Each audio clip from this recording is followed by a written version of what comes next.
రూపాయల కోసం హైదరాబాద్ నడిబొడ్డున దారుణ హత్య కలకలం రేపింది. ఓ కన్సల్టెన్సీ యజమానిని కత్తితో పొడిచి చంపాడు నిందితుడు. అతనితో పాటు ఆఫీసులో ఉన్న మరో యువతిపైన దాడి చేశాడు. ఆ యువతి తీవ్ర గాయాల పాలైంది. మధురానగర్ లో ఈ దారుణ ఘటన జరిగింది. విజయవాడకు చెందిన జె శశికిరణ్ రెడ్డి, నాగభారతి భార్యాభర్తలు ఎల్లారెడ్డిగూడ ప్రాంతంలోని ఓ అపార్ట్మెంట్ లో నివాసం ఉంటున్నారు. యూసఫ్ గూడలో వేర్వేరుగా వివిధ పేర్లతో కన్సల్టెన్సీలు నిర్వహిస్తున్నారు. మెట్రో పిల్లర్ 1482 సమీపంలోని ఓ భవనం 3వ అంతస్తులో శశికిరణ్ రెడ్డి, వారాహి, బీజీఎస్ సాయిరాం పేర్లతో 2 ఏళ్లుగా మ్యాన్ పవర్ కన్సల్టెన్సీని నిర్వహిస్తున్నాడు. నిరుద్యోగులకు ఉద్యోగ అవకాశాలను కల్పిస్తున్నాడు. గత నెల చివరిలో నల్గొండకు చెందిన ప్రభు అనే యువకుడు ఉద్యోగం కోసం సంప్రదించాడు. ప్రభు వద్ద 2500 తీసుకున్న శశికిరణ్ రెడ్డి బంజారాహిల్స్ ప్రాంతంలోని ఓ హోటల్లో ఉద్యోగం ఇప్పించాడు. 2 రోజుల పాటు అక్కడ ఉద్యోగం చేసిన నిందితుడు నచ్చక మానేశాడు. శశికిరణ్ ను తన డబ్బులు తిరిగివ్వాలని కోరగా 1500 ఇచ్చేశాడు. మరో 1000 కోసం మంగళవారం మధ్యాహ్నం 2 గంటల సమయంలో శశికిరణ్ కార్యాలయానికి వచ్చాడు నిందితుడు. 3వ అంతస్తులోని శశికిరణ్ ఛాంబర్ లోకి ప్రవేశించి లోపలి నుంచి గడియ పెట్టాడు. తనకు రావాల్సిన మరో 1000 తిరిగి ఇవ్వాలని, తనపై ఇప్పటికే పలు కేసులు ఉన్నాయని, డబ్బులు ఇవ్వకుంటే తీవ్ర పరిణామాలుంటాయని బెదిరించాడు. కత్తితో శశికిరణ్ మెడ భాగంలో పొడిచాడు. అరుపులు విన్న రిసెప్షనిస్ట్ లయ అలియా సాయి శృతి ఛాంబర్ తలుపు కొట్టింది. నిందితుడు ఆవేశంతో బయటకు వచ్చి లయపై కూడా దాడి చేసి పరారయ్యాడు. డయల్ 100 కు ఫోన్ చేయడంతో పోలీసులు వచ్చి శశికిరణ్, లయను ఆసుపత్రికి తరలించారు. అప్పటికే శశికిరణ్ మృతి చెందాడు. లయ చికిత్స పొందుతోంది. శశికిరణ్ రెడ్డి భార్య నాగభారతి గత నెలలో సీమంతం జరిగింది. శశికిరణ్ రెడ్డి సన్నిహితులు తెలిపారు. ప్రస్తుతం నిందితుడు పరారీలో ఉన్నాడు. పోలీసులు గాలింపు చేపట్టారు.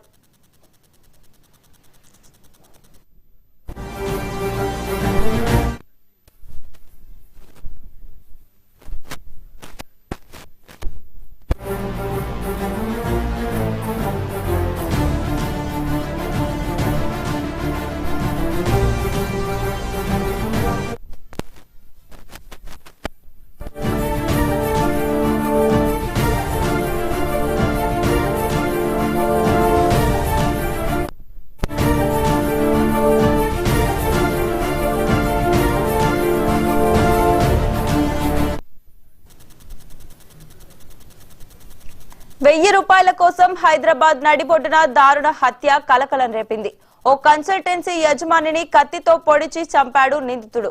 అతనితో పాటు ఆఫీసులో ఉన్న మరో యువతి పైన దాడి చేశాడు. ఇక ఇదే అంశానికి సంబంధించి మరింత సమాచారం మా స్పెషల్ కరెస్పాండెంట్ దుర్గేష్ అందిస్తారు. చెప్పండి దుర్గేష్. హైదరాబాద్ నగరం నడిబొడ్డున మధురనగర్ లో దారుణమైన ఘటన చోటు చేసుకున్నది. నిన్న మధ్యాహ్నం 2 గంటల సమయంలో ఇదే ఆఫీస్ మన ప్రస్తుతానికి ఎక్కడైతే మర్డర్ జరిగిందో అదే ప్లేస్ లో మనం వచ్చిన పరిస్థితి మధురనగర్ లో ఉన్నాం మనము ప్రస్తుతానికి. ఇప్పుడు ఈ మధురనగర్ కు సంబంధించినటువంటి ఆఫీస్ ఏదైతే ఉన్నదో వారాహి కన్సల్టెన్సీ, అంటే వీళ్ళు ప్రైవేటు కన్సల్టెన్సీలో ఉద్యోగాలు ఇప్పించము, లేబర్ కాంట్రాక్ట్ కింద వీళ్ళు పనిచేస్తున్నారు.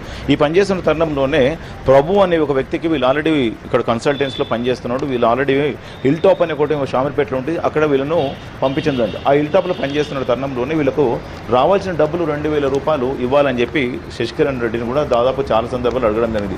అడిగినప్పటికీ ఇద్దరి మధ్యలో మాటల యుద్ధము రేగినట్టు కూడా తెలుస్తుంది. చెలరైన నేపథ్యంలో డైరెక్ట్గా షామీర్పేట నుంచి కూడా అక్కడ పనిచేస్తున్న నేపథ్యంలో అక్కడ తొలగించడం జరిగింది. తిరిగి ఇదే ఆఫీస్కు ఇప్పుడు ప్రస్తుతానికి ఏదైతుందో కార్యాలయానికి తాళం వేసినటువంటి పోలీసులు ఇక్కడికి వచ్చిన తర్వాత మాటల యుద్ధము చేటు చేసుకున్నారు. తన ప్లాన్ ప్రకారం వచ్చాడు. దాని దగ్గర ఒక కత్తి తీసుకొని శశికిరణ్ హత్య చేయాలని ఒక పథకం ప్రకారమే వచ్చి గొడవ పడి ఇక్కడే హత్య చేసినట్టు పరిస్థితి. కత్తిపోట్లతోని భారీగా పొలలతోని తను అక్కడక్కడ కుప్పకూలిపోవడం జరిగింది.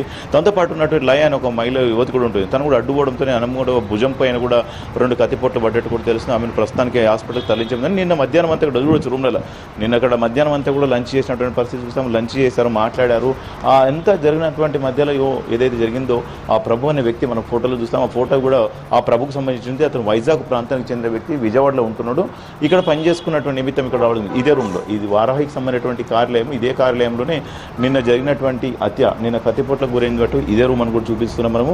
ఇదే రూమ్లో పెనుగులాట జరిగిన నేపథ్యంలోనే ఇద్దరి మధ్యలో మాట యుద్ధంతో పాటు కూడా కత్తి తీసుకురావడంతోనే తను ఎక్కడ కత్తిపోట్టు పడడంతోనే కుప్పకూలిపోయిన పరిస్థితి. ఎందుకంటే తన దగ్గర ఉంటున్న కత్తులు తీసుకొస్తాను ఎవరు ఊంచలేమని చెప్తున్నారు. అక్కడ వాళ్ళతో మాట్లాడినప్పటికీ కూడా కత్తులు తీసుకొచ్చి ఇంత దాడి చేస్తున్న ఎవరు ఉంచలేము. దాదాపుగా 2,500 రూపాయలు పోలీసులు చెప్తున్నారు. 2,500 రూపాయలు 1,000 రూపాయల కోసం ఇంత దారుణంగా హత్య చేస్తారని కూడా అందరూ ఆశ్చర్యపోతున్నారు. ఎందుకంటే మాట్లాడడానికి అవసరం కూడా పోలీసులకు ఫిర్యాదు చేయాలి. మన ప్రాబ్లం ఉంటే ఆ కంపెనీ సంస్థ యజమానితో వాళ్ళతో మాట కానీ డైరెక్ట్ ఇక్కడ మేనేజర్ దగ్గరకు వచ్చి ఇక్కడ పనిచేస్తున్న ట్రైనీ అమ్మాయి దగ్గరికి వచ్చి గొడవపడి దారుణంగా హత్య చేసినటువంటి పరిస్థితి మొత్తం సంచలనం అయితే రేపుతుందని చెప్పుకోవాలి. ఇంత దారుణంగా హత్య చేసిన ఎవరు ఊహించలేమని చెప్పారు. కానీ మొత్తం మీద ఈ ఘటనకు సంబంధించినటువంటి హత్యకు గురి అయినటువంటి కూడా బాధితులు ఎవరైతే వాళ్ళ కుటుంబ సభ్యులకు సమాచారం ఇచ్చారు. కుటుంబ సభ్యులకు కూడా కాసేపట్లో పోస్ట్ మార్టం నిమిత్తం కూడా డెడ్ బాడీ కూడా హ్యాండ్ ఓవర్ చేస్తామని చెప్తున్న పరిస్థితి ఏంది. మరి నిందితుడు ఎవరైతే ప్రభు ఉన్నాడో తను మాత్రం పోలీసులు అదుపులోకి తీసుకున్నట్టు కూడా తెలుస్తాం. ఇక్కడ విజయవాడ పారిపోతున్న టాస్క్ ఫోర్స్ పోలీసులు అదుపులోకి తీసుకున్నట్టు కూడా తెలుస్తూ ఉన్నది. ఇదంతా కూడా చూస్తే ఇక్కడే ఇక్కడనే జరిగింది. కేవలము 2,000 రూపాయల కోసం ఇంత దారుణంగా హత్య చేస్తారు అని ఎవరు ఊహించలేరని కూడా చెప్పుకోవచ్చు. ఎందుకంటే ఎవరు ఊహించారు కూడా. ఎందుకంటే ఇంత దారుణంగా మాట్లాడి చేసుకోవాల్సిన పరిస్థితి ఉంటుంది. కానీ ఇక్కడ పనిచేస్తాడు, ఇదే కంపెనీలో పనిచేస్తాడు. తను ఆల్రెడీ ఇక్కడ ఇదే కంపెనీకి రావడం, ఉద్యోగం కోసం రావడం జరిగింది. మాట్లాడుకున్నాడు, ఆ ఫీజు ఇచ్చాడు. ఇక్కడ పనిచేస్తున్నట్టు తరుణంలో పైసలు కావాలని అడగడం జరిగింది. అంటే ఆల్రెడీ వేరే దగ్గర షామీర్పేటలో వీళ్ళే ఇక్కడ హిల్ టాప్ కంపెనీ సంస్థ ఉందో అక్కడ పనిచేస్తున్నాడు. వీళ్ళు ఇదే కన్సల్టెన్సీ వాళ్ళు అక్కడ పంపించడం జరిగింది. అక్కడ పనిచేస్తున్నాడు. అక్కడ కూడా గొడవ పడ్డట్టు కూడా తెలుస్తుంది. అక్కడ గొడవ పడడంతోనే ఇబ్బంది పడుతున్నాయి. అక్కడ తొలగించిన తర్వాత తనకు డబ్బులు ఇవ్వాలని చెప్పి వీళ్ళకి డిమాండ్ చేస్తున్న పరిస్థితిలోనే తర్వాత ఇస్తామని వీళ్ళు మాట్లాడారు. అయినప్పటికీ కావాలి ఇప్పుడని చెప్పి తన దగ్గర ఒక పథకం ప్రకారం వచ్చాడు, తన ప్లాన్ ప్రకారం వచ్చాడు కాదు. ఎందుకంటే ఒకవేళ అప్పటికి కూడా ఫోన్లో మాట్లాడి కూడా తెలుస్తూ ఉంటాం. తనకు ఆల్రెడీ ఫోన్ కాల్స్ రికార్డింగ్స్ అన్ని కూడా పరిశీలిస్తున్నారు. ఎందుకంటే శశికిరణ్కు ఎన్ని సందర్భాలు ఫోన్ చేస్తాడు, ఏమేమి మాట్లాడారు, ఈ అమౌంట్ ఎంత రావాల్సింది అదంతా కూడా పోలీసులు అయితే దర్యాప్తు చేస్తున్నటువంటి పరిస్థితి అయితే ఉన్నది. తను కేవలం అక్కడ మాట్లాడే తీరుతో అని చూస్తే ఖచ్చితంగా మాటల యుద్ధం జరిగింది. ఫోన్లోనే మాట్లాడిన యుద్ధం జరిగిన తర్వాత తన ఎట్టి పరిస్థితిలో ఇక్కడికి వచ్చి హత్య చేద్దామా అనే ఒక ప్లాన్ ప్రకారం వచ్చాడు. ఎందుకంటే ఎవరైనా అడ్డు వస్తే తప్పించుకొని ప్రయత్నంతో వచ్చినటువంటి పరిస్థితి. అది ఇక్కడికి వచ్చిన తర్వాత మాట్లాడి పోయేదే ప్రయత్నంలోనే మాటల యుద్ధం జరిగింది. వాళ్ళిద్దరి మధ్య పెనుగులాట జరిగింది. తన దగ్గర ఉన్నటువంటి కత్తితోని తనకు కత్తిపోట్లు పొడిచి తను పారిపోయే ప్రయత్నం చేస్తే మొత్తం మీద ఇక్కడ నుంచి కింద ఉన్నటువంటి షాప్స్ ఎవరైనా వాళ్ళు కూడా పట్టుకుని ప్రయత్నం చేసినట్టు కూడా తెలుస్తుంది. కానీ మొత్తం మీద కొన్ని తప్పించుకొని పారిపోవడం జరిగింది. మొత్తం మీద పోలీసులు ఘటస్థలం చేరుకొని మృతదేహాన్ని కూడా పోస్ట్ మార్టం నిమిత్తం ఉస్మాన్ తరలించడం జరిగింది. మరో పక్కన కూడా బాధితులైన ఆమెకు ప్రాథమిక చికిత్స కోసం ఒక ప్రైవేట్ హాస్పిటల్ ట్రీట్మెంట్ కోసం పంపించారు.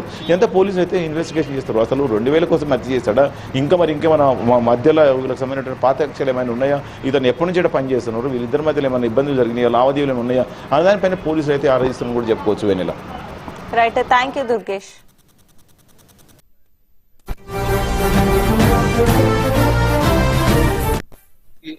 మధ్యాహ్నం 2:05 టైంలో వీళ్ళ నంబర్ 1482 దగ్గర వీళ్ళు కన్సల్టెన్సీ సర్వీస్ రన్ చేస్తారు, శశికిరణ్ రెడ్డి అని. ఇక్కడ స్టాఫింగ్ జరిగింది అని చెప్పి ఇన్ఫర్మేషన్ తెలవగానే ఇమీడియట్ గా మా ఇన్స్పెక్టర్ గారు టీం వాళ్ళందరూ వచ్చేటప్పటికి అతను స్టాఫ్ అయినాడు. ఇమీడియట్ గా హాస్పిటల్ అతన్ని ఇక్కడ రిసెప్షనిస్ట్ ఒక అమ్మాయి లయ అని చెప్పి వాళ్ళిద్దరిని హాస్పిటల్ షిఫ్ట్ చేసినారు. అఫెన్స్ చేసిన అతను ఏజ్డ్ అబౌట్ 20-22 అట్లా ఉంటాడు. ఇంకొక 4-5 పిల్లర్స్ అవతల వీళ్ళ ఇతని వైఫ్ కూడా కన్సల్టెన్సీ సర్వీస్ రన్ చేస్తారు, 2 రన్ చేస్తారు. ఆమె కూడా వచ్చింది. వీళ్ళందరూ కలిసి ఇమీడియట్ గా హాస్పిటల్ కి షిఫ్ట్ చేశారు. కానీ అక్కడ వీళ్ళు రీచ్ అయ్యేటప్పటికే ఇతను చనిపోయినాడు అని చెప్పి డిక్లేర్ చేసినారు. ఈ లయ రిసెప్షనిస్ట్ మాత్రం ట్రీట్మెంట్ లో ఉంది, ఇంకొంచెం టైం పడుతుంది కోలుకోవడానికి. మధ్యాహ్నం 2:05 టైంలో వీళ్ళ నంబర్ 1482 దగ్గర వీళ్ళు కన్సల్టెన్సీ సర్వీస్ రన్ చేస్తారు, శశికిరణ్ రెడ్డి అని. ఇక్కడ స్టాఫింగ్ జరిగింది అని చెప్పి ఇన్ఫర్మేషన్ తెలవగానే ఇమీడియట్ గా మా ఇన్స్పెక్టర్ గారు టీం వాళ్ళందరూ వచ్చేటప్పటికి అతను స్టాఫ్ అయినాడు. ఇమీడియట్ గా హాస్పిటల్ అతన్ని ఇక్కడ రిసెప్షనిస్ట్ ఒక అమ్మాయి లయ అని చెప్పి వాళ్ళిద్దరిని హాస్పిటల్ షిఫ్ట్ చేసినారు. అఫెన్స్ చేసిన అతను ఏజ్డ్ అబౌట్ 20-22 అట్లా ఉంటాడు. ఇంకొక 4-5 పిల్లర్స్ అవతల వీళ్ళ ఇతని వైఫ్ కూడా కన్సల్టెన్సీ సర్వీస్ రన్ చేస్తారు, 2 రన్ చేస్తారు. ఆమె కూడా వచ్చింది. వీళ్ళందరూ కలిసి ఇమీడియట్ గా హాస్పిటల్ కి షిఫ్ట్ చేశారు. కానీ అక్కడ వీళ్ళు రీచ్ అయ్యేటప్పటికే ఇతను చనిపోయినాడు అని చెప్పి డిక్లేర్ చేసినారు. ఈ లయ రిసెప్షనిస్ట్ మాత్రం